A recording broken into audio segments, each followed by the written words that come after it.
Everyone, কেমন আছো সবাই? আশা করছি সবাই অনেক ভালো আছো, আমিও ঠিকঠাক আছি। আর এটা বর্ষাকাল না কি কাল বোঝা যাচ্ছে না, কদিন ধরে একদম মানে রোদ সেরকম উঠছে না, জামা কাপড় কিছু শুকাচ্ছে না, আর যথারীতি বৃষ্টি হচ্ছে, মেঘলা ওয়েদার, খালি যাচ্ছি তুলে আনছি, এই হচ্ছে ব্যাপার। আর আজকে আমাদের বাড়িতে হচ্ছে দেশি মুরগির ঝোল। হ্যাঁ, মোটামুটি মানে চিকেন হয়, চিকেন মাটন তো হয়, বাট দেশি মুরগি হয় না।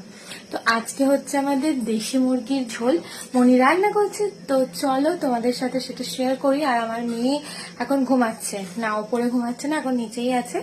ওকে খাইয়ে স্নান করে ঘুম পাড়িয়ে দিয়েছি, উঠেও যাবে, মানে খুব একটা বেশি ঘুমায় না, এক ঘন্টা মতো ঘুমায়, তারপর উঠে যায়। তারপর দুপুরে আবার খাওয়াবো, তারপরে আবার সেই ওর কুস্তি শুরু। তো চলো এখন বকবক করবো না, ঠিক আছে? এখন নিচে যাই আর তোমাদের দেখাচ্ছি দেশি মুরগির ঝোল কিভাবে রান্না হচ্ছে। তো আজকে দুপুরের মেনুতে ছিল দেশি মুরগির ঝোল, আর তার সাথে ছিল পেঁয়াজ পোস্ত, আর এখানে হচ্ছে আমার মেয়ের চিকেন স্টু।